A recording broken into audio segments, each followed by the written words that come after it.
Wood, California. A very good evening, ladies and gentlemen, and welcome to an exciting night of professional boxing, all brought to you by Tom Loeffler's 360 Promotions, sponsored by Chivas, Tecate, the official beer of boxing, Cafe Agave, and Fred Loya Insurance. It's Superfly 3. And fight fans, here we go. 12 rounds this scheduled for the WBC Silver Super Flyweight Championship. Your three judges scoring this bout at ringside: Carla Caiz, Esther Lopez, and Pat Russell. And when the action begins inside the ring, your referee in charge, Thomas Taylor. Introducing to you first, fighting out of the blue corner, wearing black, trimmed in white and gold. He weighed in officially 114 1/2 pounds. In 20 professional bouts, his record, 17 victories, including 14 knockouts, just 3 defeats. Presenting the two-time world title challenger, the defending WBC Silver Super Flyweight Champion, El Boricua de Fajardo, Puerto Rico. Here is McWilliams Arroyo.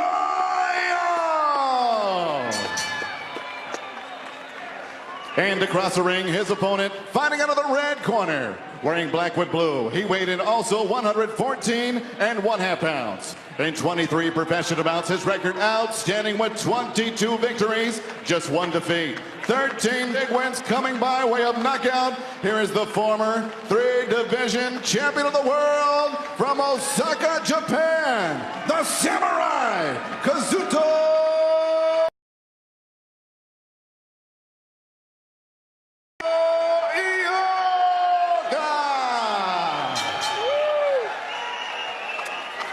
Okay, Kazu, Gambare. Boxer chief second, everyone else out.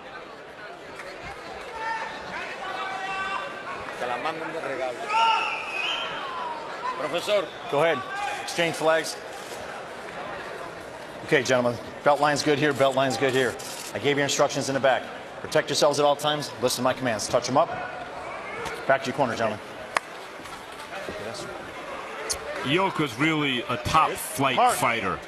And for McWilliams Arroyo, now this is the 3rd time you've seen him on our air. And in those 3 fights, it's Chocolatito Gonzalez when he was considered the best fighter in the world, pound for pound by many. Carlos Cuadras, who was a star, and now Ioka. No easy assignments for Arroyo. And Arroyo pulled the upset against Carlos Cuadras after having put in a good effort, but clearly a losing effort against Chocolatito. Chocolatito was at his peak at that time. And by the way, seldom do I comment on this subject. California has some really good referees. Jack Reese is particularly noteworthy. This young guy, Tom Taylor, has already made an impression in the first couple of years, Andre, that tells me he's going to be one of the very best referees in the world. Yeah, I know Tom. He's a good referee, and he's on his way, just like you mentioned. And Iota comes back with thunder to the body, and that is a part of his game that I've been fascinated to check out, because he has the reputation, Max Kellerman, of being able to land to the body without accepting counterpunches in return, and it's not that easy to do. That's the thing. Not only does he throw this very high percentage of his shots and land a very high percentage to the body, especially among elite fighters, but there should be a stat. Now maybe I'm saying this, they'll work on it. How much getting in return when you go to the body? He's somehow able to go to the body, which obviously lowers your defenses because of the angle of your arm, and allows counter-punching opportunities, but he does it without being countered, though Arroyo just countered him there with an uppercut. Yeah, that's the risk that you take when you go to the body. You're in the lion's den, so to speak. But body punching is similar to the jab. When we talk about this often on air, how it's a lost art. A lot of times guys don't want to invest there because it's a process. It'll probably take 2, 3, 4 rounds before you get the dividends of the body shots, and Ioka has no problem making that investment. One big subject going into next week's rematch between Triple G and Canelo. Will Gennady Golovkin stick with the body punching this time around instead of allowing it to go away as it seemed to do in the first fight? Ioka, watching Superfly 2, said that it inspired him to come back. He thought he could beat everyone on the card. And tonight he has drawn the toughest assignment for all the, as they say in boxing, A-sides, the favorites. He drew the toughest assignment because McWilliams Arroyo is difficult for anybody. He mentioned in the fighter meeting yesterday if he was going to come back, he wanted to come back in America, where he was quoted as saying that's where the real fighting is, and he wanted to do it with a bang, and he's doing it tonight here on HBO. Excellent first round. Both fighters have landed some clean, solid shots in the first round. Both fighters have shown you a level of technical mastery already here in round number 1. So we've mentioned tonight, Kazuto Ioka is fighting as a super flyweight for the first time. He's the decorated champion from Japan, with titles in 3 lower weight divisions. But after his last fight, at the age of 28, Ioka suddenly announced his retirement. And now, almost 17 months later, he's back in the ring, fighting for the first time in America. Let's find out why.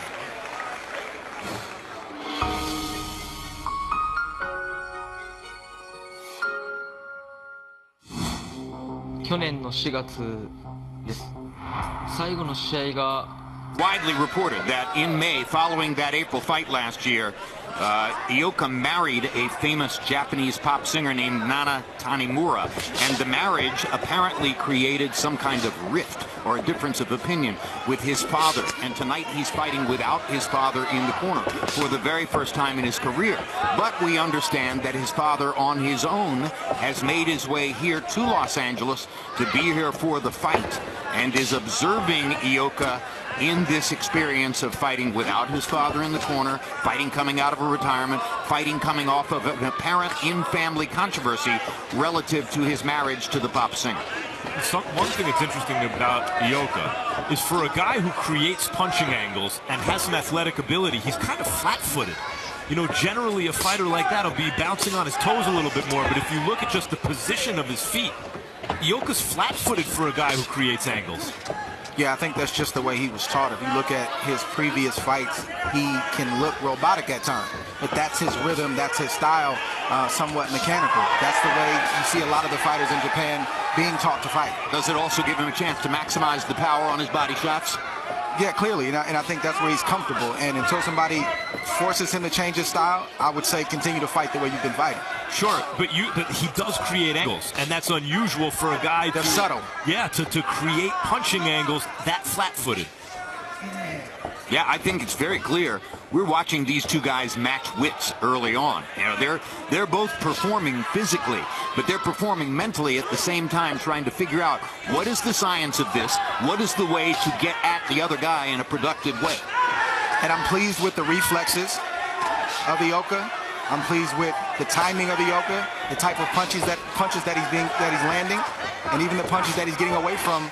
Again, coming off of a retirement that lasted 17 months. Not an easy thing to do. In the first round, Arroyo seemed to be good and giving just about as well as he was getting, particularly that one uppercut counter shot that momentarily blunted Ioka's body attack. But in the second round, Ioka has been more active and more effective up close. And Ioka, to me, right now, looks like the stronger, sturdier fighter. All right, stop. No punch. Just his build, just his stance, and the way he's absorbing punches and the way he's delivering punches. Left hook upstairs for Arroyo. This is one of the things Arroyo's had to face, and he did it against Chocolatito, too. It's not that he's doing things wrong. He's fighting a good fight. But he's in with a very talented fighter. And even when you do everything right, most things right, it doesn't mean it goes your way necessarily when the other guy is supremely talented. Listen for that bell, gentlemen. There's never a free lunch for Arroyo. Time. And as that round concludes, there is a shot of Kazumori Ioka. Regardless of any controversy or difference of it, worked for many years with Vladimir Klitschko. That's a star corner working with Kazuto Ioka. Yeah, Jacob Duran worked with me for basically the duration of my career. Cuts and hand wraps. The best in the business. Stitch.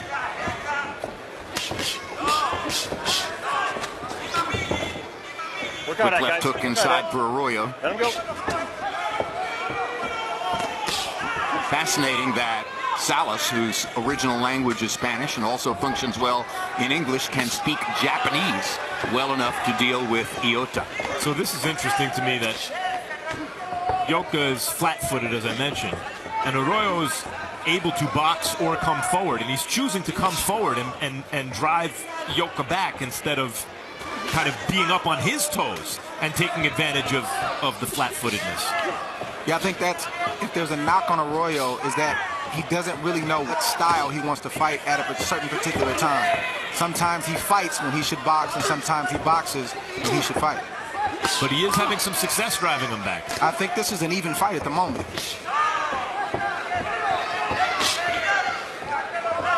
It's not wrong, but he probably would have more success if he would do what you just mentioned. Minute and a half to go in round number 3. It's been a great start to this outstanding matchup in the 115-pound weight class. Well, he's been having success with that uppercut. You just saw 3 or 4 in a flurry from McWilliams-Arroyo. And his jab is landing in this round as well. He has definitely stepped up the tempo here in round number 3. It's as if Arroyo said to himself, all right, I probably lost the second round. I need to come back and make a statement in round 3. He's made one. And it benefits Arroyo to have this fast pace that they're fighting at in hopes that the 17-month layoff will start to wear on Ioka around the 5th or 6th round.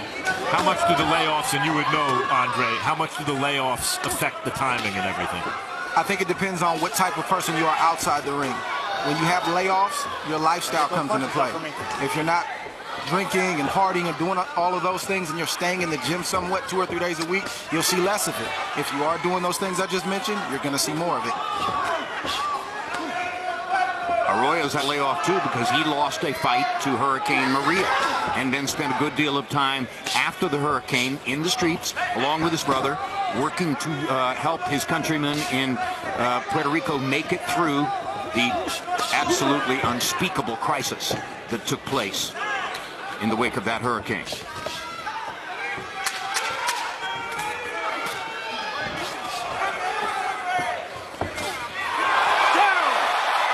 And there's a knockdown on a right hand for Ioka.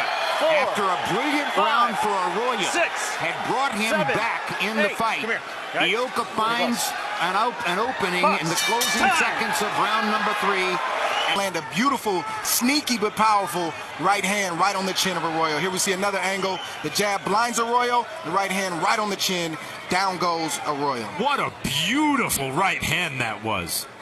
The leverage, the way he got the torque on the end of that shot, and of course you can't see it coming. It's straight down the pike. That was more quick than fast. It got to the target extremely quick. We talk so much about how craft is king, and you saw it right there. Perfect technical execution on the delivery of the right hand by Kazuto Ioka. And quickly, let's go to Harold Letterman and see how he has it scored now after 3 rounds. Our unofficial ringside scorer, Harold, how do you have it so far? Okay, Jim, I got it 3-0, 30-26 in favor of Kazuka Ioka. I thought he won the first 2 rounds 10-9, relatively close rounds. But in the 3rd round, he scored a knockdown, and he gets an extra point for the knockdown. So 30-26, Ioka. I just have to ask you this, Harold. Were you on the way to giving the 3rd round to Ioka as well, or was Arroyo the winner of that round up until the moment of the knockdown? No, I thought that Arroyo would have won the round without the knockdown. That's what I thought you might tell us. Thanks very much. And now we go to round number 4. Ioka's a heavier-handed guy, a better puncher. No punch. But he also has a different kind of self-image. McWilliams-Arroyo is boxing as a profession, and he wants to win, and he gives a great effort, and he's not afraid to lose. But his motivation is to pay off his house. Ioka wants to be great. He sees himself as special. He's already a 3-division belt holder, and he wants to be special and is trying to achieve it. It's sort of different ambitions and different self-images. And you wonder how that plays out in a close, tough fight like this. Yeah, wanting to pay off your house is an honorable thing, you know, but that speaks to the mentality and the style, really, of Arroyo is very, very blue-collar. Workmanlike. Yeah, you see Ioka, he came out of retirement because of Superfly 2. He wanted to be great. He wants to capture a 4th title in a 4th division. So, yes, the motivations are different, and I think we're seeing that on display right now. I wonder how much of Ioka's motivation to come back and to try to win a title in a 4th weight class and to be great, as Max says, comes from the amount of publicity that now goes to Naoya Inoue, the fighter called a monster, functioning in a nearby weight class in Japan. already a bigger media star than Ioka. I wonder if that isn't part of what spurs him toward the kind of performance you're seeing tonight as he builds the tempo now in round number 4 and makes it even tougher for Williams Arroyo. Ioka does not look like he's been off for 17 months. And like you mentioned, Max, the motivation is different. For Arroyo, whether he wins or loses, he still gets his paycheck. That was the ultimate objective. For Ioka, he doesn't reach his objective if he doesn't win. The greatness part cannot continue if he doesn't get a win here tonight. And it's not that Arroyo doesn't try to win, and he puts forth a great effort every time. And is just such an excellent contender, as I've mentioned, a great example of this kind of contender which exists in every era, just about as good as any of the champions. But it's a job for him, and Ioka, it's something more than a job, it feels like. Listen for the bell. Box, time. The level of intensity.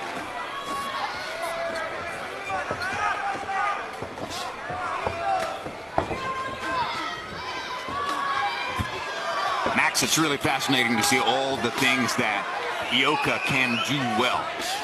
And when you consider, as I mentioned, all the publicity that goes to Inoue, and Inoue is longer, taller, has a nearly incomparable jab and great body punching, but Ioka is so skilled and brings such intensity to everything that he does. Potential, you know, we're all enamored with potential in sports, and oh, good rally by Williams Arroyo, and then Ioka kind of takes the starch out with the hook to the body. Vicious body shot. And Inoue is, you know, reminds some people of Costa, the way he's this really impressive physical specimen, and even though he's raw, as Zhu was early on, go ahead, good luck trying to stop him. But sometimes we become more enamored with that than the guy who's actually getting it done and has been getting it done on a very high level for a long time. I think you're right about maybe that being part of the motivation, because Ioka's obviously, he's got a lot of pride. Body shot by Ioka with a straight right hand. Body shot again. Talked about early, there's another uppercut landing for McWilliams Arroyo. Why is he so open for the uppercut, Andre? Ioka, Arroyo keeps hitting him with it. He's leaning over his feet a little bit. Again, he's sacrificing his chin to get to the body, and Arroyo's doing a good job of timing. But sometimes you got to walk through that fire to get what you want, and I think Ioka have no problem eating the uppercut to get the 2 body shots that are ultimately going to pay bigger dividends down the stretch. Apparently, Ioka's not worried about the power of Arroyo. No, also Ioka tucks his chin well, so sometimes he's getting his head flown, but those shots are landing on the forehead, on the cheek. The chin is tucked. Another hard right hand upstairs by Ioka, and he focuses so much on the body that sometimes I think he shocks Arroyo when he comes back up for a combination upstairs. Often just a solid 1-2, but he lands it and it's effective. It's a lot to deal with when you got a guy who has an educated arsenal where he's hitting you up and down. You're trying to block to the head, and then you're getting hit with a right hand to the body, and then a left uppercut. It's a lot to deal with, emotionally, mentally, as well as physically. Pull the arm out. Come on, guys, work on that.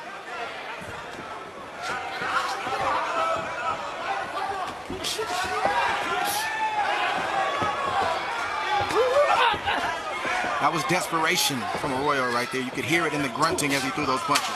Gave up a lot of energy to miss those punches he just. And if he keeps extending his arms like that, he can affect to get countered underneath on his rib cage by the body shots that Ioka continues. Oh, big right hand. Good right hand. Point enough. I've had several of them in my career. You look for a fighter's reflexes. You want to see how their offense is coming off, and that's a great offensive assault from Ioka right there. But you also want to see how they take punches. When I'm out of the gym or when I was out of the gym for 6 to 8 months, or whatever the time frame was, and you just get to spar, and this is with the headgear, the punches feel a lot harder. And you tell yourself and you ask yourself, wow, was it always this tough? So I know right now that even though Ioka's had a long camp, he hasn't been in a situation like this for coming up on 2 years. So it's interesting when he gets hit with the big shot to see what his reaction is. But Ioka's style is predicated on having to take a lot of big shots, and yours was not. That shot, I imagine, when he's watching Superfly 2 thinking, I can beat these guys, he's coming back with something to prove. And a style where he knows he's going to be taking some shots. But if you look at Ioka, he's not getting hit with a lot of clean shots. Right, stop, the stop, shot stop, that we just saw Royal land at the end of the last round, that was a clean shot. So there's a difference there. And it's interesting, I believe, if I'm not incorrect, Andre, that one of your comeback from a long layoff type fights was against Sullivan Barrera. And Sullivan Barrera was, to me, a lot like McWilliams Arroyo is for Iota, in the sense that he's good enough and physical enough that you have to worry about him. You have to put in an honest effort and be certain that you're going to be at your best to beat him. But on the other hand, he's somebody you're supposed to beat. And there's a certain pressure in that when you're coming back. That's a tough equation. You got a guy that you're supposed to beat, but if you're not right, he's going to show you in front of the whole world that you're not right. So you're absolutely right, John. And when you sign to fight a guy like Arroyo, good 1-2, a good right hand left hook from Arroyo. When you fight a guy like Barrera, you better bring your lunch pail. Honest fighters who are going to come in and give you a real effort and who know what they're doing in there as professionals. Round 6 of the scheduled 12. Ioka has been in command much of the way. Arroyo has continued to test him from round to round, like the big right hand that finished the last round. Now we come down the stretch of this one. Listen for the bell, gentlemen.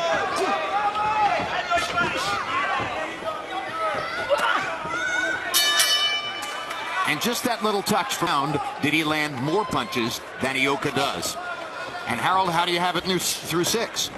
Okay, Jim, I got it 5 rounds to 1. 59-54, Kazuto Yoka. I think that Yoka's winning most of the rounds.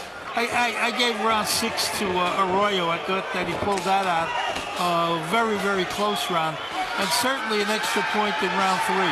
So, 5 rounds to 1, Yoka. See the exchange they just had, guys? Tremendous. That's a knockout exchange. Because they're both throwing shots that could stop the other guy, and they're high percentage chance of landing shots because they're in close quarters and not holding. Camera, we got a flash. And in that situation, I like Ioka.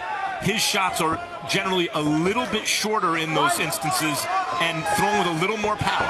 But given that he's winning the fight, or seems to be winning the fight, is it an unwarranted gamble, Andre, for him to trade that way with McWilliams Arroyo in the middle of the ring? Ioka has to be Ioka. He has to do what he feels he needs to do. He can't overthink it. He can't give Arroyo too much respect, because then we may be having a different conversation. He's got to be himself, win, lose, or draw. That's the kind of exchange where all of a sudden, and one guy drops. Exactly.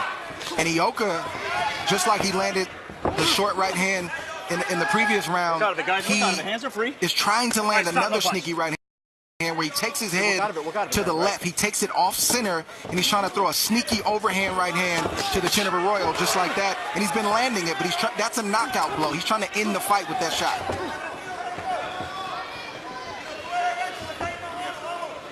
This has been a brilliant round for Kazuto Ioka. And I could see a left hook from Ioka ending the fight if Arroyo wants to throw that uppercut in those exchanges on the inside, even from a little too far away.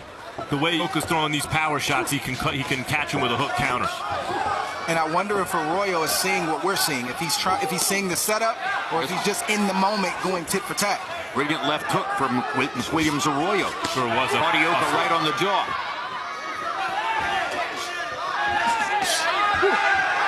And Ioka comes back with volume. Another hard punch from McWilliams Arroyo. Real good one, too.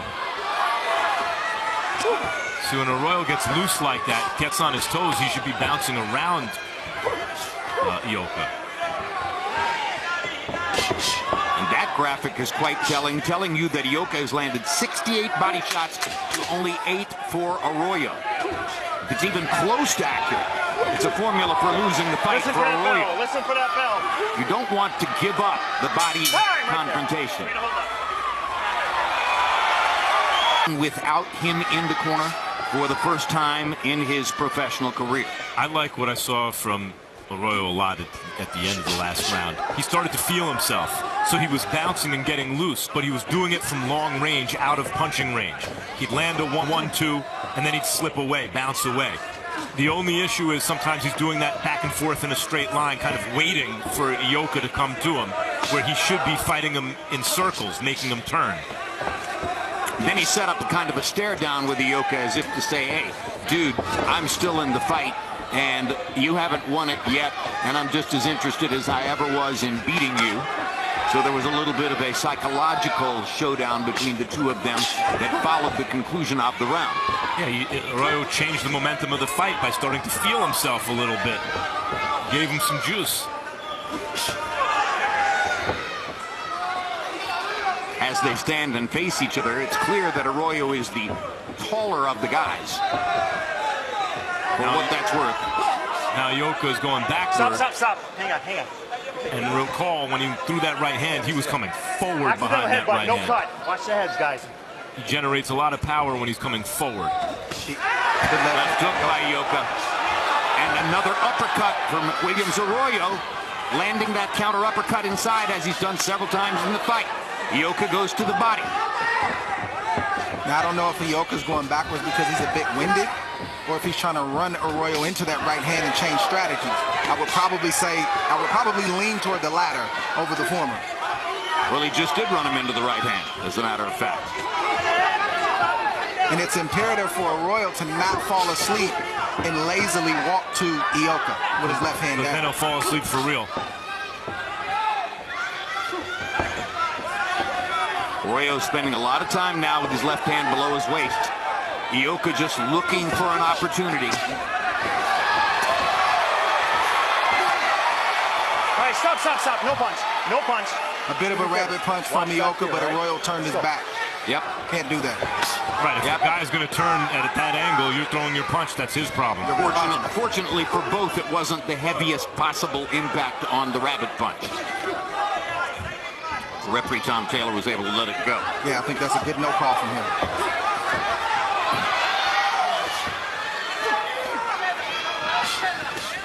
Arroyo's just a good fighter. And as I said, don't get it twisted. It's not that, Arroyo sees it as a job, therefore he's not trying to win. There's no give in Arroyo. He's still in there, winning a lot of exchanges and rounds.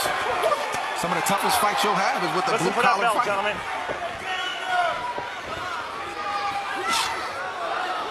Right there, no punch. Another feisty round. Round 9 of the scheduled 12. Ioka against Arroyo. StubHub Center nowadays gets a lot of the press for housing these great fights. But, boy, the forum is right there.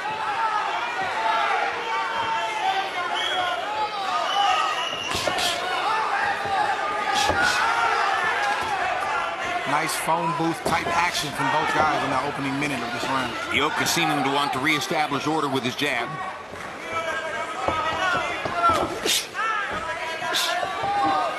Nice uppercut with the left hand by Ioka. Sneaky left upper. Ioka has a great jab. He's got a power-driving power jab that comes straight from the hips, and I haven't seen his jab as often as we typically do in his previous fights, and I don't know if that's layoff related or if it's just the style of Arroyo that's throwing him off a little bit. If there's been a significant edge in the fight, I think it's been Ioka to the body. He's landed far more body shots and more effectively than has McWilliams Arroyo, and of course that helped lead to the one knockdown of the fight, which was Ioka flooring Arroyo at the end of round number 3. Boy, Arroyo's really landing some shots with mustard now, especially the right hand. Arroyo has gotten most of his good work done upstairs, a lot of it on counter punching. There was a series of counter uppercuts early in the fight. Lately, they've been both left hooks and right hands. And he's been in the fight all the way.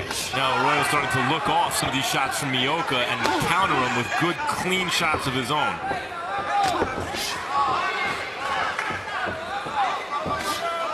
Using his legs defensively well now, Arroyo, he's gotten better and better as the fight's worn on. More body shots for Ioka, though. And a big left hook for Ioka. And that's that what hook you were talking about, man. That was a left hook right there. Momentarily stunned Arroyo, and Arroyo goes into a defensive posture. Ioka hunting, looking to land another big shot. Arroyo still trying to regather himself, keeping himself behind the high guard. And there again, Arroyo tries with the right uppercut. And that's a dangerous shot to throw against the guy with the left hook who's coming forward looking to land it upstairs. Kind of surprised Ioka didn't take advantage of the high guard to go to one more rally to the body, Andre. Yeah, he set that hook up with body shots, and he tried to go down there, but Arroyo had a good defense.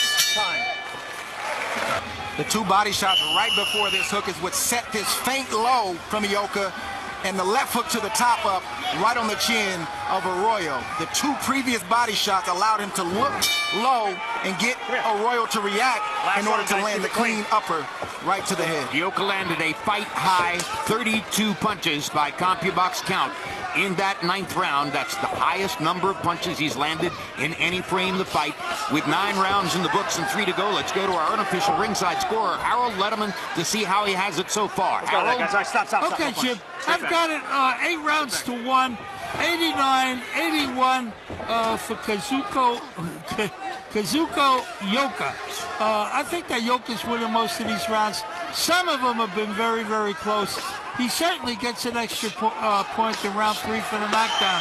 So, anyway, 89-81 Ioka. You know, I think, guys, Ioka was really bothered by something because first he started moving back, then he held for the first time, and then he threw about 6 or 7 straight body punches as though to dissuade Arroyo from doing something. Like he may have been hurt by something sneaky.